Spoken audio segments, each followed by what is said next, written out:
Well, it's basically the same thing. It's a war that absolutely, unequivocally could have been avoided at repeated periods of time, many of which I know well because I was an advisor to Gorbachev and to Yeltsin and to Kuchma, the second president of independent Ukraine. I know this region well. And basically, Ukraine should have done what it said it was going to do when it declared independence, and that's remain neutral.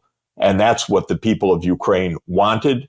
They know that they're a bridge between Western Europe and Russia. And as a bridge, be neutral on both sides. And they knew that, by the way, by overwhelming majorities. But the U.S. military industrial complex could not stand that. By the way, if there's one thing that the American deep state hates, it is neutrality. It's not enemies. They love enemies. Enemies get you arms sales. They get you wars. They get you able to practice your military, but they hate neutrals. And the U.S. has a whole history of killing and overthrowing neutral leaders, by the way. It's stunning. And it's the old slogan, if you're not with us, you're against us. And they really believe that because the statement is almost like a joke, like a caricature, that Darth Vader would say in Star Wars. But no, that's actually the American position. If you're not with us, you're against us. So they hate neutral leaders.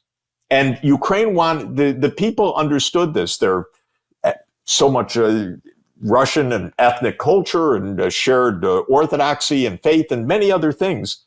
And so they wanted neutrality. They did not want NATO. And yet we had our neocons, Newland, who's about to become my colleague at Columbia. Oh, my God. Congratulations. Yeah, thank you.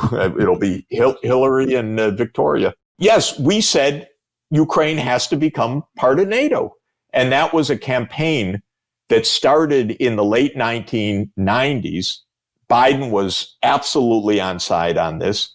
Victoria Nuland was first Cheney's advisor, then Bush's ambassador to NATO when they pushed for NATO enlargement, then Hillary's spokesperson, and then the Assistant Secretary of State for European Affairs in 2014, when the U.S. actively participated in the overthrow of a neutral government and installed a government that said, we want NATO. So the war was provoked by NATO enlargement to this crazy degree. And by the way, completely against all the promises that had been made by George Herbert Walker Bush Sr. And James Baker III and others to Gorbachev back in 1990 that NATO wouldn't move 1 inch eastward.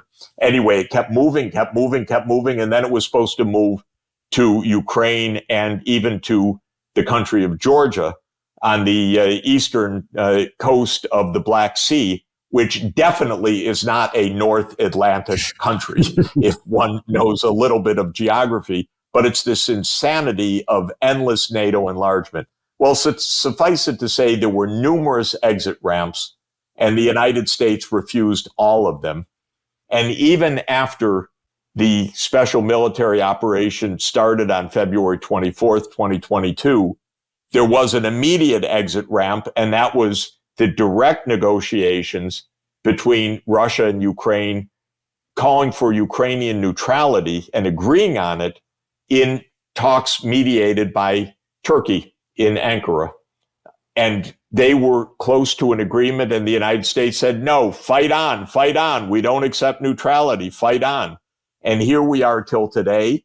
And Biden absolutely does not talk to Putin. All he does is insult a counterpart who happens also to have 6,000 nuclear warheads and is beating to a pulp Ukrainians. And Biden's, clever ideas to call Putin a crazy SOB. You just cannot make this up. How immature, how puerile, how ineffective, how destructive the U.S. foreign policy is. It's just unbelievable. Any chance for peace, they reject because they don't believe in diplomacy. For me, I think what is the most unconscionable thing about it is when American politicians say, look, we're fighting Putin and it's not even costing us any lives from our military. And it's just, for me, it's so callous and criminal to just, we're burning all these young Ukrainian boys and men, sending them to their graves. It's not quite Smotrich and Ben-Gvir, but it's in the same ilk. They literally say it's not American lives being lost. Richard Blumenthal, senator of Connecticut, explicitly on this. Greatest bargain that money can buy.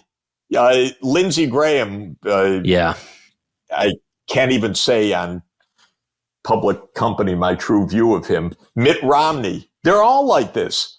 And so it is a kind of vulgarity.